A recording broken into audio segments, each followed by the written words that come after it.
we've been in contact over other issues in the past, but I'm very excited to have you here, and I'm glad that you are safe. David was a participant in the Gaza Flotilla, and he was kidnapped and detained, apprehended, and tortured by the Israeli occupational forces. But now David is a free man once again. Yes, thank you so much for having me, Hasan. It's been a harrowing few days, and I'm happy to walk through the whole tale of what happened after the cameras stopped rolling and Yeah. after the flotillas were intercepted at sea 1 week ago, and we were disappeared into the middle of the Negev desert. So pleasure to be with you, and apologies Yeah. for looking haggard from No, you days don't look of. haggard at all. You look handsome as hell. So David, before we get into all that stuff, one of the questions that I have for you is because I was doing some coverage on the American perspectives on sympathizing with Palestinians or Israelis. More, it seems as though there is a notable market tide shift here, and Americans are now sympathizing with Palestinians more than Israelis for the first time in U.S. history. It seems. Do you have any statements or any opinion on that? Yeah, I think it's part of a global shift. I mean, I think it's important to situate the genocide in Gaza and the global response as being not just a humanitarian crisis and not just a crisis of conscience, but also a democratic crisis. I mean, it's not just happening in the US. You have the peoples of the world who are revolting in the name of the most fundamental principles of humanity and decency and international law. And you have these complicit governments all across the world, everyone from the Emiratis to the French to the Canadians in the United States, who continue to act in ways that are entirely beholden to, of course, Zionist lobbies, but Israeli security interests, and sustaining, holding the line on a genocide. And the flotilla, in that way, is an act of humanitarian direct action, but an act of frustration as well, to just be like, if the governments of the world won't act, well, then the peoples will, to try to rescue humanity before it's too late.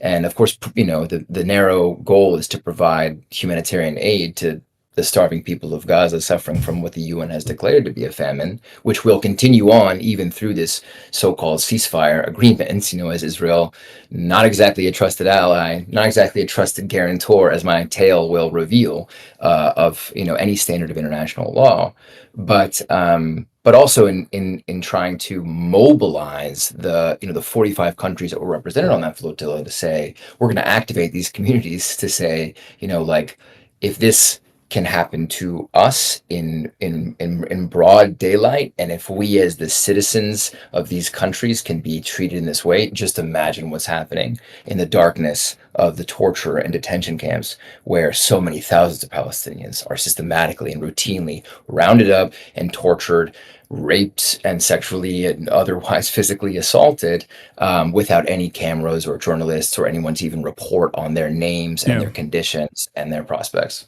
And it's very clear that there's this term I like to call it collateralization. Like, it's very clear that even amongst people who are upset with Israel, the life, the dignity, the worth of a Palestinian is significantly lower, even amongst like people who would consider themselves to be allies, as opposed to the life of someone living in the Western world. So it seems like this is another part of the reason why you guys put your bodies on the line and put your life at stake. I mean, and before people mention anything about like, oh, well, Israel's not going to do anything to these humanitarian flotillas.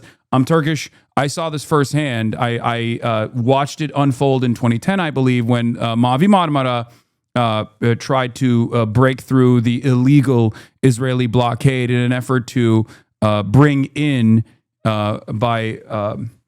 by sea humanitarian aid, and Israel dropshipped commandos into that humanitarian aid ship and massacred the humanitarian aid workers, and used some of the exact same lies that they have actually not really updated since then, claiming that these guys were actually being anti-Semitic on the ship, or claiming that they were actually Hamas, or claiming that they had some serious weapons on the ship. So Israel has killed and has attacked even these humanitarian aid flotillas as well, like off the coastline of Tunisia. So Yeah. I think it's important to tell the story of our flotilla forwards rather than backwards, because both because it gives a sense of kind of how the politics of this kind of direct action work, which I think might be interesting to your viewers and listeners, but also because it helps to break through that myth that somehow humanitarian workers are protected. We know they're not protected because we know that, those, kitchen workers, for example, were targeted and airstruck by Israel, and of course, it took the international community days and days to try to piece together, was this an accident? The art press is so embarrassing that they can never get ahead of the Zionist lie. They're always trying to catch up with the doublespeak of the Israeli media, and by the time they catch up with the lie, we're onto a new kind of war crime that Israel has committed. But I think it's helpful to tell the story of the Samud flotilla, forward, because it's so scandalous, and I think it's so important to strip back like an onion the layers of through which we've kind of normalized Zionist violence. Like we've gotten to a place where we've come to accept such rogue behavior, and it's fucking crazy. So we started in Barcelona and sailed onward, and by the time we were in Tunis, which was the first stop where we were going to pick up the Maghreb fleet, this is like the unprecedented, beautiful nature of this Samud flotilla, which brought together, as I said, 45 countries, delegations from around the world, 500 participants, bigger than the sum of all previous missions, right? So just an honor and a privilege to be part of this mission. We land in Tunis, and my boat, I was having dinner with Francesca Albanese, and we get a call from Thiago Avila, who's one of the lead organizers of the flotilla, who's like, "You got to get down to the port right now. There's been a drone strike." So we hop in the car, we get down to the port. 4 of our crew are on that boat when they hear a quadricopter overhead, and an explosive device is dropped on the boat. At that point, we're like, "What the fuck?" Not only are we a humanitarian mission full of teachers and nurses and ordinary people from around the world doing perfectly legal humanitarian work, we are 400 meters from the presidential palace of Tunisia. So this is just not just an attack on us, it's an attack on the sovereign nation of Tunisia, which, for all of its faults, had given safe harbor to our flotilla, which is not a small thing in the Arab world, as you well know. A lot of the client states were very beholden to Zionist interests. So we go out condemning this immediately, like, what the hell is going on? The Tunisian authorities, 20 minutes after we're first drone struck, were like, must have been a cigarette or a technical failure. Yeah, that was insane. They And just we're they like, just "Wait." ran cover for Israel, even though it was like filmed. Right. So the CCTV starts to come out as we start to, we're engaged in like basically hourly informational warfare back and forth with the state of Israel.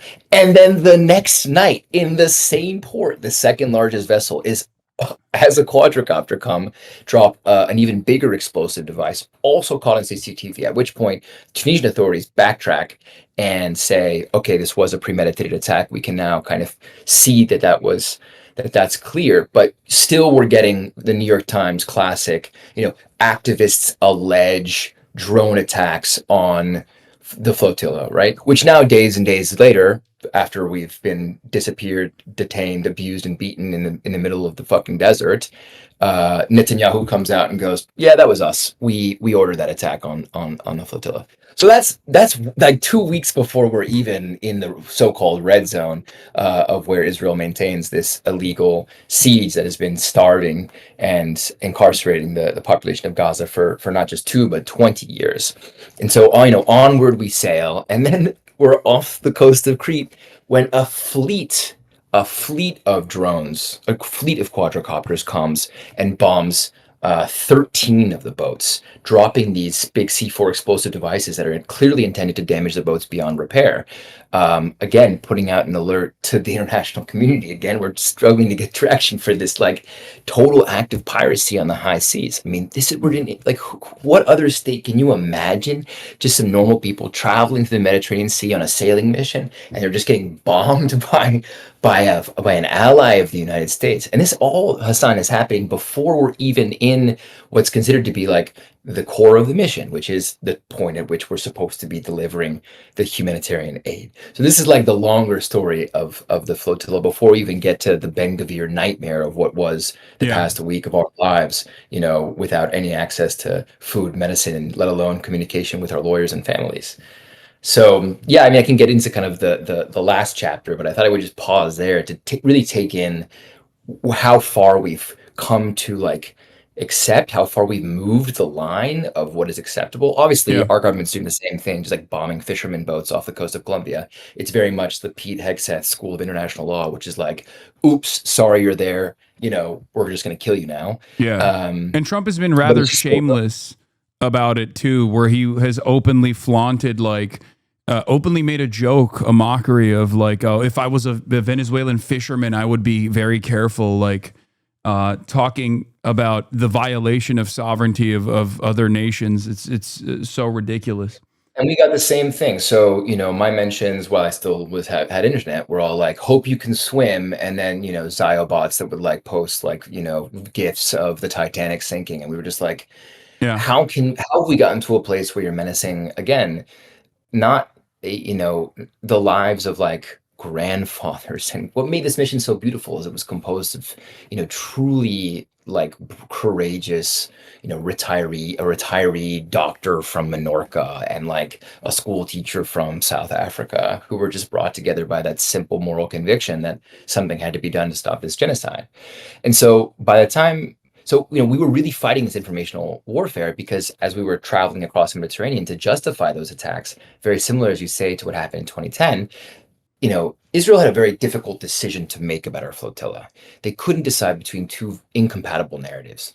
Either we were, as they tried to say about Greta's first mission on A the Madeleine selfie a few yacht. months ago, selfie yacht, celebrity cruise, activists just Yeah. doing this to self-promote, or we were, some menace to their national security. And this, of course, was the narrative they ultimately went with. We were the Hamas flotilla. And it's good to get into the politics because we had to like work on these boats. We weren't just sailing, we were doing real political work to be like, okay, how do we win back like this narrative, to save our lives, but also to protect the nature of humanitarian work in general, because that lie is repeated all the time. We attacked Al Shifa Hospital because red lines point to Hamas HQ. You have to fight these things in real time because Yeah. you can't rely on the CNNs and the New York Times, the MSNBCs to do it for you. So we were really confident about, and we were working our asses off, but we were winning, I think, this informational war. We were getting a lot of attention to the flotilla. People were starting to, really switch on to the fact that like this unprecedented action was, 40 boats with 500 participants really had a chance to kind of overwhelm the quite pathetic Israeli naval forces and get through this siege. And we were drawing a lot of attention to the fact that this siege is not just illegal and criminal, but it's also deeply inhumane and starves Gazans of the basic rights they have to like fish on their shores, let alone sail off of them to see the rest of the world, right? This is the same shore that they share with all the nice places in the Mediterranean that people like to go on vacation. It's the same Mediterranean Sea that we're traversing. And so at that point, we're dragging in some of the states. We've got a big boat from Italy that's supposedly protecting us, a big boat from Spain that's supposedly protecting us, trying to draw in the states to a more serious conflict, a more serious confrontation with the state of Israel that, as I was saying before, they've been trying to avoid for 2 years. And that was a big victory in of itself to try to say this wasn't just about a bunch of brave activists throwing up a fist in the air. We were trying to force the kind of diplomatic confrontation that at the level of the UN, despite the walkouts from, in Netanyahu's speech, were just really not happening at the scale and speed that Israel deserves, for having committed such grave crimes against humanity in front of the world's attention. So that brings us to, the red zone, the night of interception, which is, when everyone is really kind of switching on to our CCTVs. And that night was obviously like a night to be remembered because we were like, you maybe saw this CCTV footage, but like, they came out and immediately at 9 p.m. just boarded with S-13, their special commandos, like the first three big boats that we had, the Hmm. largest boats that had between 30 and 40 people on them. But then there were 38 boats left that were still sailing, and we'd all had a pact that we were not going to turn our engines off, even though the boat's Israeli Navy was coming to us and saying, turn off your engines. This is the Israeli Navy. Turn off your engines. We just kept sailing and sailing and sailing and sailing. In the case of the Awila, the boat that I was on, with a bunch of decorated U.S. veterans, who themselves put their lives on the line, not just for Gaza, but also in his previous life for the United States of America, we're just sailing on, smoking cigarettes, trying to deliver this humanitarian aid. So, it wasn't until the early hours in the morning that we started to see, some naval ships approaching us and the sniper lasers on our chests, like, okay, this is over. And at that point, Hasan, I had been made aware because I was doing a lot of the diplomatic coordination for the flotilla. Mm-hmm. And my job is as general coordinator of the Progressive International, which is this global coalition of parties and unions and movements. So that's a big global network of kind of political actors where we were trying to coordinate and manage and a lot of these actions. At that point, I had been made aware of an agreement, like a secret agreement from between, I think, the Italians, really principally, and the state of Israel, which is that they weren't going to kill us. This was the kind of gift that we were given. They weren't going to kill us that night. Wonderful. And that was hard because we were being chased by a giant naval barge that was trying to like crush our ship and kill us at sea. But we felt some degree of protection because of the work that we put in to try to fight this informational warfare, to humanize ourselves, to talk about how we were humanitarian workers and the like. But unfortunately, that was really just like the end of chapter 1 in a longer saga of what became the nightmare of our disappearance and detention in Ketziot, because what came after that, after the cameras stopped rolling, after the CCTVs were crushed and smashed by the IOF, was so much worse than we could have ever expected. And the behavior of the U.S. government was so much more revealingly awful than I think even the veterans could have anticipated. So this is where I want to ask you a question. For those of you who don't know, David, you're a Jewish American citizen. You now, I believe, live in Europe, right? But you're originally from where I'm from, or where I live now, Los Angeles. And obviously that is supposed to have some kind of weight in the calculation here, both your Jewish background, but also certainly the fact that you're an American citizen. And did you feel as though there was any of that in the calculation at all, in the way that like Israel treated you and everyone else that they had apprehended and kidnapped and detained? Yeah, I think, growing up in LA in a Jewish community, we were taught that, Israel, the state of Israel, the project of Zionism was sort of contiguous with the United States in terms of our identity, that we had one homeland that was the United States, and it was Dodger Dogs, and it was the Pledge of Allegiance and whatever, but we also had this second homeland that was ours. That was our birthright, as the famous program that used to bring young Jewish Americans over to the state of Israel. And over the course of the recent years, of course, that relationship has frayed, that as more U.S. Jewish Americans of our generation have spoken out against the crimes that have been committed, with our symbols and within our name and singing the songs that we used to sing in synagogues, that as that rupture has begun, so there's been a kind of fraying of that, contiguity, that there's the good Jews and the bad Jews. There's the loyal Jews and the disloyal ones. There's the kapos, as they call me, the self-haters, and then there's the Zionists on the other side. Yeah. And that's, of course, why I felt it was so important to go on the flotilla as both a U.S. American whose tax dollars are funding this genocide, but also as a Jewish person whose heritage has been robbed from me in the service of that genocide. So it was both shocking and not surprising that when we got there to the port of Ashdod, where we were stripped of our belongings and our boats were stolen, that they picked up my passport and read my name, which is David Adler, and were like, "You Jewish?" And I was like, "Yeah, I'm Jewish." And then like ripped me and the other Jewish American by the ear and like sat us, terror style, like this, on our knees and heads down in front of the flag of the state of Israel for a fancy photo op with Ben-Gvir, who of course was very thrilled to bring his goons down to Ashdod port to like taunt us and call us terrorists and yell at us to our faces.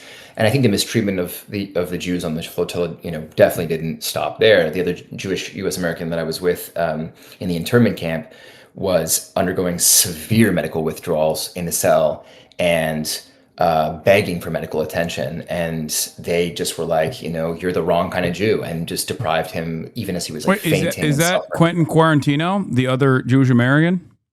Yeah, I'll let him speak for himself, but yeah. No, he's a member of this community as well. He's a good friend now. He's the man, a brother in arms. But and he put up a good fight, I will say. Love that guy. But they and I don't want to like center our identities, because for sure the North Africans and the Muslims were treated the worst of anybody. I mean, they were the ones who were the quickest to be beaten and cuffed and ankle chained and blindfolded and sent into solitary for the day. When they would pray, they would come and was coming to our families about our condition. But I think it's notable. I think it's very important to explode this myth that there is that contiguity, or that the state of Israel exists to provide something to the Jewish diaspora, when fundamentally the state of Israel is an anti-Semitic endeavor. Fundamentally, it is about robbing Jews of their, I think, most beautiful traditions, of their most literary and learned traditions, of the things that I learned, which were tikkun olam, healing the world and acting in social justice. And it's trying to, it's so critical that we mobilize now to recover those traditions, because those things made me proud as a young person. My grandfather was part of the Parisian resistance against the Nazis, proud anti-Zionists, proud communists. These are rich traditions of which, Marx and many others are part. And that's what the state of Israel wants to erase. And if you really start digging in there and you start thinking about what happened in the battle between the Yiddish culture that I come from and the modern Hebrew culture of the state of Israel, you start to see that this has always been how the state of Israel has behaved. They've never wanted these untermenschen, Yiddish Jews. They've wanted to build a new Volk, in the state of Israel that could flourish to lead this project of colonial expansion. And so, that's why I say, like, it was both not surprising that we were targeted. It was so, on the second day, I remember I was just so happy to be out of the cell, because we were, just like basically just chucked in there and said, rot in here for as long as we wish you to. But I was brought in for this interrogation with like a Mossad agent guy, and I was giving him a hard time, because I was just like, fuck you doing over here? And he just couldn't wrap his mind around my profile. He was just like, what is a Jewish American? Like, haven't we given you everything? Like, they can't wrap their mind around solidarity with the people of Palestine. They can't wrap their mind around why so many peoples of the world would have combined and collaborated and coordinated to be part of this beautiful mission. Because for them, as he told me in this interrogation, it's all about Israelism, the great nation, the great people. Don't think about class divisions. Don't think about your career, as he told me straight to my face while I was sitting in front of him, like being interrogated. Like, we just think about the project. And I was like, truly, Goebbels couldn't have said it better himself. Like, you are just reading me the book here about what you guys truly think and feel. And of course, all of this happening under like the great shroud of darkness that was Skitziot prison, 400,000 square meters of concentration camp, where political prisoners from Palestine have long been held. And I'm pretty sure we were sharing it on the other side of the camp with many of them. And all we could hear at night was the howling of German Shepherds and F-16s and F-35s, flying overhead to bomb Gaza. It was harrowing, and at the same time, we knew that we were getting it light, that even as bad as it was to be stripped and zip tied and blindfolded and disappeared, that it was just nothing compared to what, our brothers and sisters on the other side of that camp and the other side of that border were suffering at the same time. So you were basically face to face with Zionism at its maximalist position as a fascist enterprise. You got to experience a fraction of that, even as a Jewish American. And was there anything that shocked you in this process? Because like, you were an anti-Zionist before this, obviously, but is there anything that you even thought they went above and beyond on? Yeah, I would say there are three things that shocked me in the course of our, I don't want to say detention, I'll say like disappearance and detention. The first really important thing is that this was the Ben Gvir show. So one important myth to explode, I think, in the popular understanding of the political conjuncture in Israel, especially now, is like, yeah, there are clowns in the cabinet, but like, they're marginal and they don't represent this government, and like, they don't represent Zionism even. And that's something that we hear all the time from apologists for this project. But like, we were truly handed over to the fucking psychopaths. And okay, maybe they don't run the whole show, but they run enough of it where 500 people from 45 countries were basically treated like as terrorists, for the crime of like humanitarian. I mean, and so part one was just like being handed over. Part two was the extent. The second thing that really shocked me, Hasan, was like the extent to which they systematically and serially violated our rights. And the anecdotes are myriad. You had a woman who had such a severe kidney infection with no medical attention for 2 days that she was passing out. You had, I mentioned, severe withdrawals. You had cases of diabetics who could not get insulin, and we had to try to like shout our lungs off until someone gave medical attention to cell 16 and cell 17, where you had diabetics who were on the verge of dying from absence of insulin provision from the medics. I mean, there was a moment, after like we had all of our stuff thrown away, and we were not allowed to see our lawyers, and we weren't even given any shred of due process before we were chucked on these police vans and driven out into the middle of fucking nowhere, where we were just like, oh shit, they do not care about any part of this laws, norms, and institutions that supposedly govern civil society. Like, this is just a state gone so rogue that we are all at their whims. And that brings me to the third most shocking thing, which was the behavior of the United States government. A lot of the states or nations that were represented in this flotilla, their governments were knocking down the door of that prison, demanding to see our conditions, demanding to see their citizens, demanding to represent them legally. The U.S. government was like, let them rot in these dungeons. Yeah. They showed up 4 days into our detention like a JV coach. Like, listen up, fucks. Like, you're on your own. Nothing we can do for you. Your fate is exclusively decided by the state of Israel. We were like, in a cage, like being talked to by 3 consular people from Tel Aviv, being like, you can't do anything to help secure our freedom. We haven't committed a crime. We were kidnapped and taken here. All of our stuff was stolen from us. There's nothing you can do. They're like, there's nothing you can do. You can check this box on a privacy form, and we can tell your families that you're alive, but that's the maximum that we can do to help you. And that was not even as bad as we got it on the other side of the border. So for very conjunctural reasons, and for this, like, God bless Trump's vainglorious pursuit of the Nobel Peace Prize, we were liberated in the last group of 130 abductees who were taken to Jordan. Yeah. But on the other side of the border, when we got to Jordan, as you can imagine, the Mexicans and the Brazilians and the South Africans were hugging and delighted to see their citizens. They were providing them with food and shelter and tickets home. And we're just so happy to be able to communicate, cell phones, calling their families. Our consul was there like this, Sharon. We are not your babysitters. You will not be getting food or water or tickets home or clothes or a cell phone or anything. You are on your own. You were not your babysitters. And did I mention this before? We're not your babysitters. We're not your babysitters, and there's nothing we can do for you. So you're lucky that your government has comped you of a transit visa. So the Jordanians are going to drive you out of the airport, where we're going to drop you there with no cell phone and no money and in your prison clothes, unshowered, because of course we had no access to showers and never were allowed to leave our cells. And good fucking luck. And that was how the U.S. government behaved. And of course, again, it's shocking and not surprising. It speaks to another big myth, which is that the State Department, I mean, in the kind of like zero dark 30 imagination, is like here to like save, rescue, find you, where are U.S. citizens?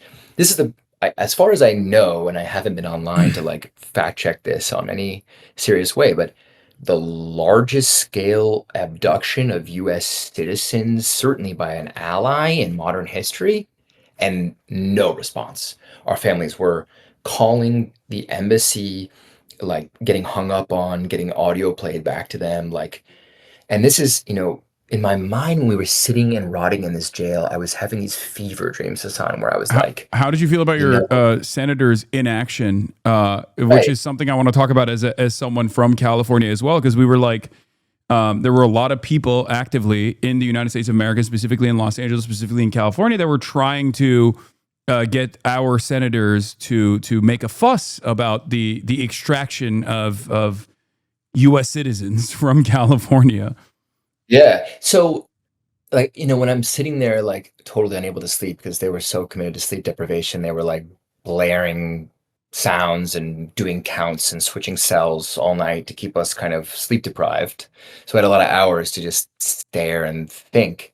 And in my mind, so foolish and so naive, and it's so embarrassing to admit because I am a clear-eyed political thinker. I like to think by day when I'm less sleep deprived. In my mind, I'm thinking some senator from the Democratic Party is picking up the ball that we dropped and is on a plane to Tel Aviv and is on his way here now and is bringing his comms guy, and they're going to go, we want to see our citizens like they did in El Salvador, and we put a ball on a tee for them.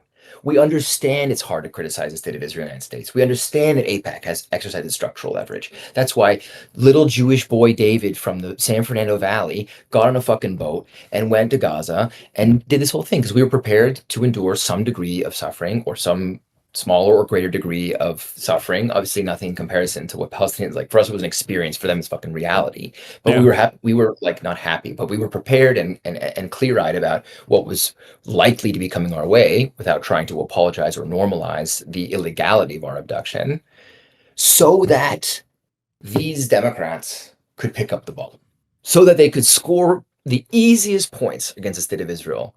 Like, we just handed you a political grenade with, and forget me, like US veterans, people who were prepared to give their lives in service of the country.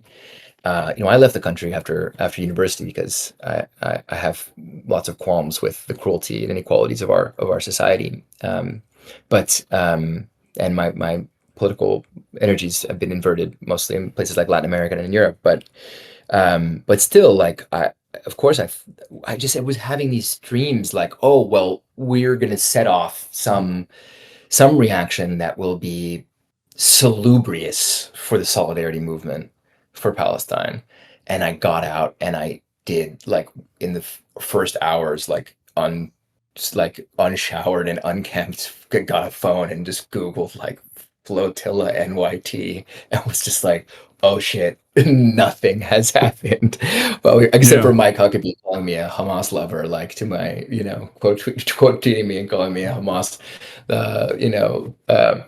tool.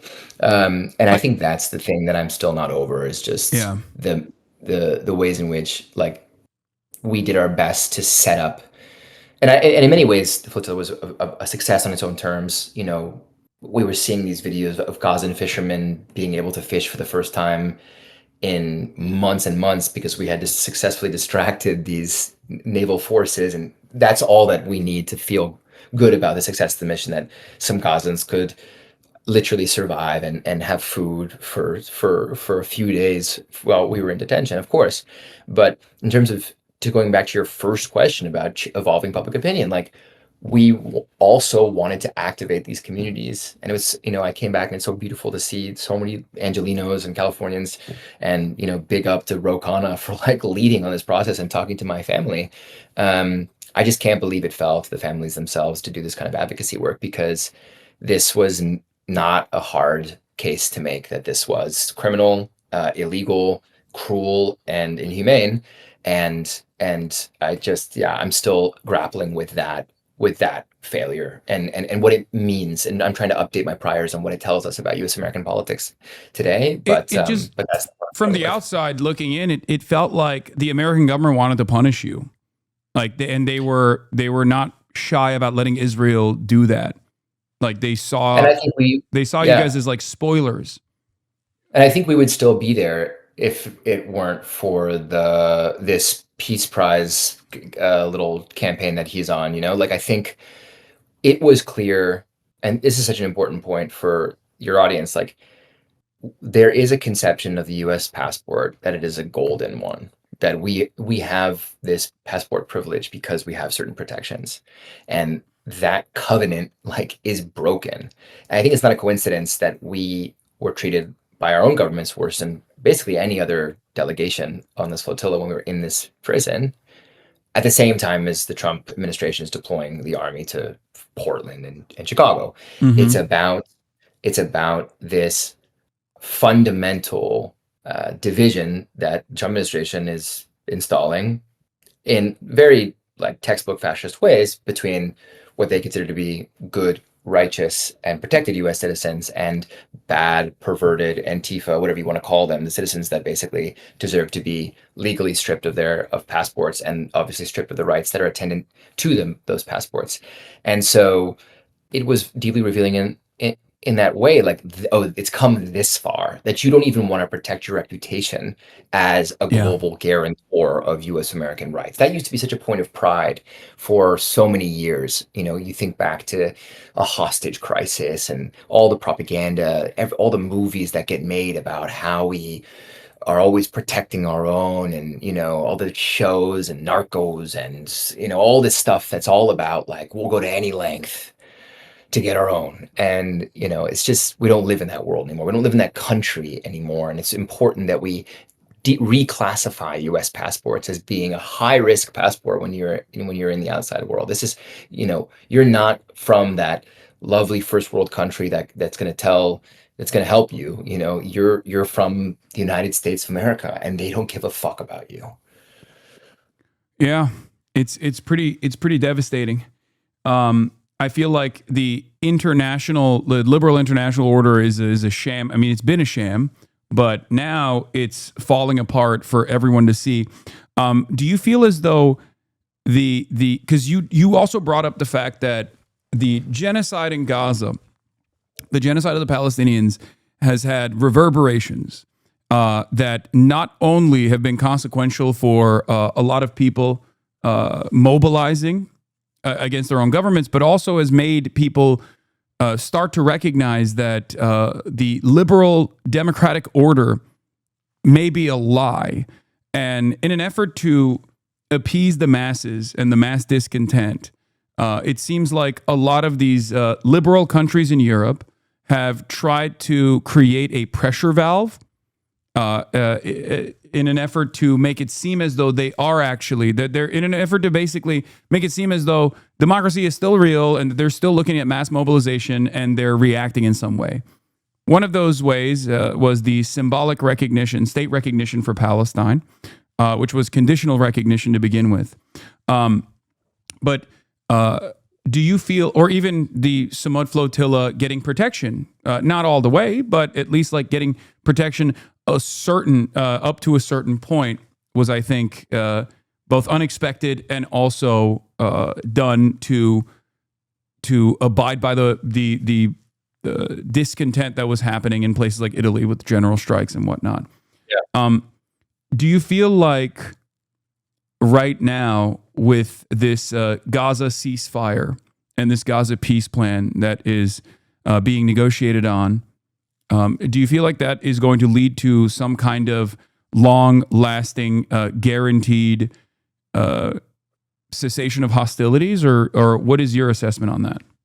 I think it's way too early to tell how this thing will unfold, and I don't want to be fatalistic about a moment of reprieve, a potential moment for reprieve that could provide so much.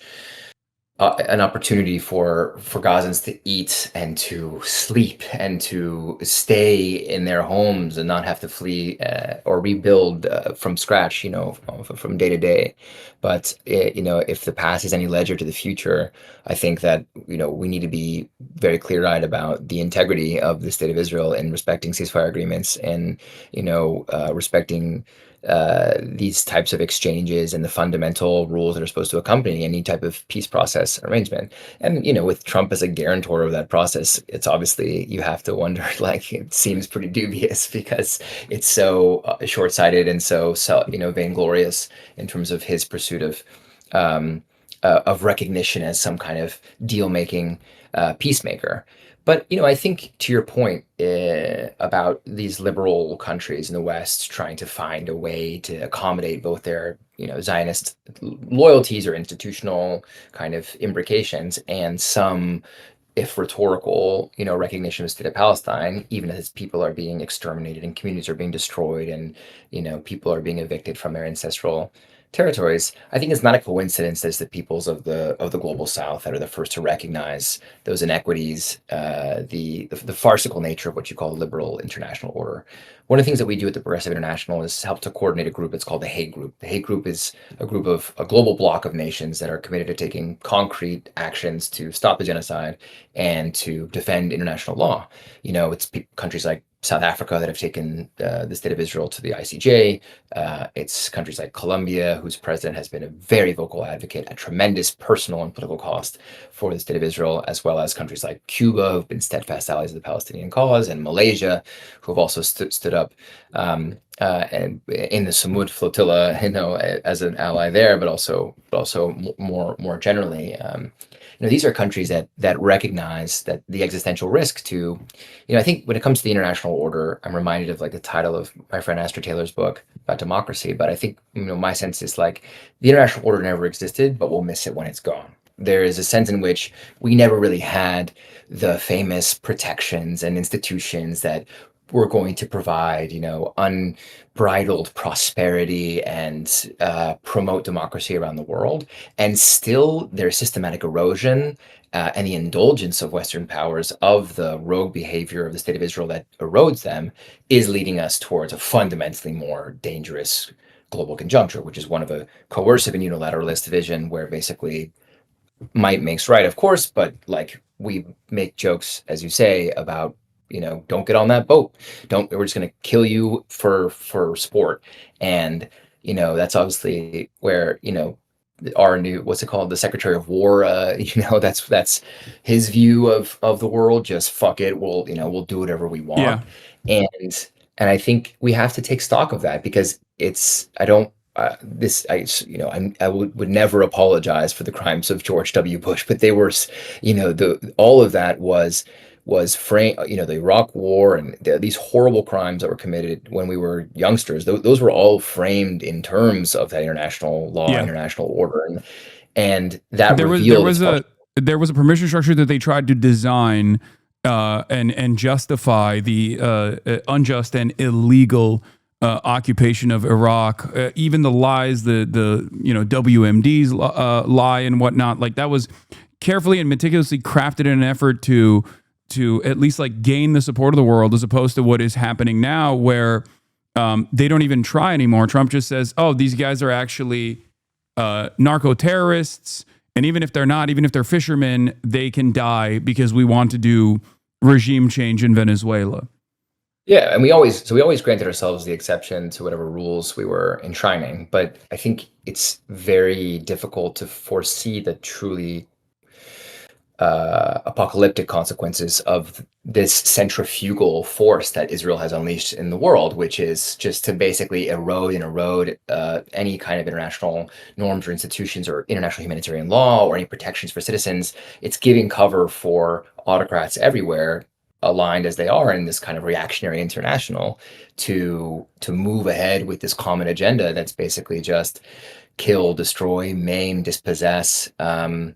And I think, underlying all that, I would be remiss not to say this as a Marxist, like there is a political economic structure of, how do we continue with the process of accumulation by dispossession? How do we continue to, brutalize in order to enrich? Like it's not a coincidence that all of this is happening at the same time as we have this massive explosion of inequality. It's not a coincidence that our biggest tech firms are so complicit in this genocide. It's not a coincidence that, we have these billionaires kneeling at the altar of Trump at the same time as he's repressing, a dissent in the country. It's of a piece and at a global scale. And so the way that global capitalism now can function is basically through these new capital securitized, droney, this nexus of security technologies, which includes surveillance, of course, and hyper extraction,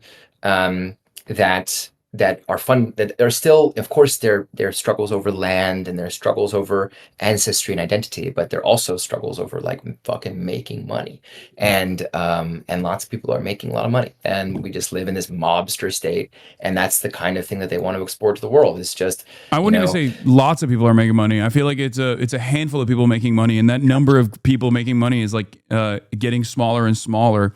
if you look at the stock market gains or the gains of the GDP over this past year, the overwhelming majority came from a hand of a select few AI companies as opposed to everything else. So it's just like being propped up by this false confidence in the stock market. Yeah. And And they're not productive companies. I mean, these yeah, companies aren't making anything, it's just this swarms of speculative capital. And so I just think that we have to, we can't look at the security thing in isolation, just as we can't look at the economic thing in isolation. I think we need to take stock of like really how scary the conjuncture is now. I think as leftists, one thing we really are not good at thinking about is what new security technologies mean for us. I think we still, in our imaginations of resistance, we harken back to previous political junctures, be they like, the Cuban Revolution or the Russian Revolution or whatever it is, where you could have a fake passport or you could, run the underground. I mean, we don't live in that world. We live in a world where every message we write is being read. We live in a world where a quadricopter could arrive at my window here and just shoot me dead and fly away, and no one would ever be held accountable for that. It's I worry that we're behind the conjuncture, and part of the flotilla and part of the Hague Group and part of these vanguard initiatives is like, how do we catch up with the bad guys who are leading the conjuncture, who are recognizing this opportunity, both inside the Trump camp, but also opportunists far outside of it, who are like, something is really changing, and we have to get ours right now. And I think that we're slow to organize, I think, around. I'm not saying this just for the U.S. left, but I think globally, and this is obviously a challenge to myself and my colleagues at the Progressive International, who task ourselves with trying to coordinate the international left, is like, how do we catch up with where the Ukraine war has led us? Which, whatever the merits or demerits of that conflict, has been a laboratory for drone technologies that are not just going to boomerang back to the United States, but will be sold to every dictator around the world. I mean, tomorrow, Daniel Noboa, who basically, stole an election in Ecuador and became a U.S. client overnight and made his country into the most like murderous capital in Latin America, will be importing drones that he will use domestically to like kill his opponent. I mean, I don't mean to sound apocalyptic in this way, but we have to start analyzing this conjuncture and trying to predict these scenarios and how we're going to organize to prevent some of the more apocalyptic scenarios that are staring us in the face now, because I'm just incredibly worried. And there's a reason why I didn't come back straight to the United States. I know obviously it was like as I came out of prison, was made aware that I had been one of the more kind of visible detainees as part of this flotilla. And I was given no guarantee in my conversation with the consul that, we were going to be not detained again in the United States. And I wanted some time to get my head straight and come to a country, France, where I'm also a citizen, where I could get my head straight and think about like how, what's going to happen when I come home and, or back to Los Angeles or wherever, I just think we need to do some thinking. I mean, obviously my head's not screwed on totally straight after this experience, but I just need to think a little bit more about together with you and friends and comrades and whatever, about like, how do we grapple with the hypertrophy of this swelling apparatus that is pitted against us, and amid myriad problems of disorganization, fragmentation, and struggles to get organized as leftists. Like, how do we think about survival and response to that apparatus as it continues to grow in scale, scope, and strength against us? Yeah, and I do feel like mass mobilization is necessary at this moment, and yet Americans, by and large, even when it comes to domestic endeavors, like the creeping, I wouldn't even say the fascist creep that is imminent. I would say that we are already in the treacherous waters of fascism, for sure, with like military deployments at the domestic front, and obviously like a swelling ICE budget that is even less accountable than local police in this regard. Basically, Trump having his own Gestapo force, and in the absence of any sort of like countermeasure or any sort of like labor militancy, any sort of organizing, it feels like a lot of Americans are completely oblivious to everything that's going on. And when you talk to like normies, they'll just like laugh about Trump saying Hakeem Jeffries is Mexican in an AI video, and they think that's funny. And even if their pockets are hurting, I think that they're not steered in the appropriate direction to understand exactly how that's happening, exactly how much this is a byproduct of the system that was designed to be this way, and Yeah, it does terrify me for sure. I So think it's yeah. to leave it on a positive note, what gives you hope in this entire endeavor? Yeah, I think, part of my job as co-general coordinator of the Progressive International is to be in conversation with and in coordination with unions and parties and movements all around the world. And what gives me hope is seeing the creative, determined, committed responses by a lot of those left forces around the world in places where the left is organized and is in power to try to devise ways to kind of US proof the world. And that can start small and go large. So it starts small with revising trade agreements that would allow corporations to sue states for billions of dollars for the simple crime of like raising wages or protecting the environment. It can go all the way to building continental blocks with their own security arrangements to try to like excise Israeli technology and US American technological influence to reduce dependencies that they have on the United States so they can make sovereign decisions about their future, as we're seeing in other, parts of the global south. So I think, looking south for me has been a way to transcend that well of desolation, desperation, or depression and try to Oh, find sources I'm of sorry, David. inspiration. We got someone who wants to say hello to you. It seems I, this is it my was, dog. I think, yeah, your dog was feeling deeply inspired as well by the global Southern insurgency. Yeah. Um, Oh God. and so She's trying to get on top of me. I can imagine. Sorry. Go ahead. All right. No, no, I'm trying to find the words to sort of leave on that positive note. I just think we have to keep from the US, we have to keep looking for sources of inspiration, past, present, and building to the future that come from other country cases. We have to be more curious about the rest of the world.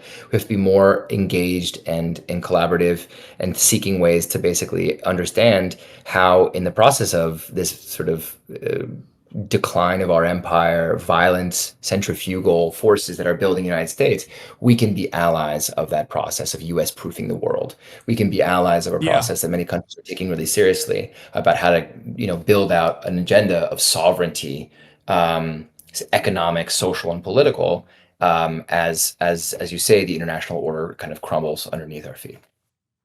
Sorry. Yeah. I know it's Oh my God. inspirational rhetoric. Oh, That's she's that's a. that's Sorry. Okay. No. You can't. Okay. No. You can't get on my lap. Okay. I apologize. that's all right. David, thank you so much for the inspirational words. Um, that was. I mean, there are a lot of people who ask this question, and that's why I wanted to ask you this question in particular, because you've put a lot of time and effort into this with Progressive International, and also obviously you have put your in some ways you put your security on the line, your body, your life on the line with the participation in the Samud flotilla. So thank you so much for continuing to be an inspiring figure in a time where we desperately need more of those. People are asking, how can we get involved in Progressive International? Before I let you go, can you give an answer to that? Yeah, sure. So, we are an organization, we are an international that sort of is designed for the 21st century. So we want to work with all types of political organizations. So it's not with individuals. Unfortunately, we don't have like individual membership. But the basic idea is, we believe that it's going to take a village to defeat that great reactionary international that's built into the name that Noam Chomsky gave us at our founding 5 years ago. This great contrast between a galloping reactionary international and a slightly slower, but we're growing progressive international that's now reaching its 5 year mark. So we want to work with everyone from centers of research who have been, like, for example, the foundry for our investigations on the arms trade and the weapons shipments to Israel that's led to new arms embargoes in Spain, for example. We want to work with publications to try to disseminate critical perspectives from grassroots and frontline struggles. We want to work with, of course, political parties and trade unions that are trying to do their part. And I think the point to your audience is a very simple one, that like it's going to take all of us. If you're good at being in formal politics, go into formal politics. If you're good at organizing your workplace, organize your workplace. If you're good at writing, then write. And like it's going to take all of these political resources to try to mount a response at the scale scale that the present conjuncture requires. And so, if you're part of one of those organizations and you want to be part of an international that's trying to take on our reactionary adversaries, then yeah, get in touch and we should talk. I think they might have broken the site for the application, but thank you, David Adler, ladies and gentlemen. Thank you so much, David, for coming on. Hopefully we'll get to have you, if you come back to Los Angeles at any point, we'll have you on the stream physically as well. Thanks, brother. It's a pleasure. Yeah. All right, Take bye. care.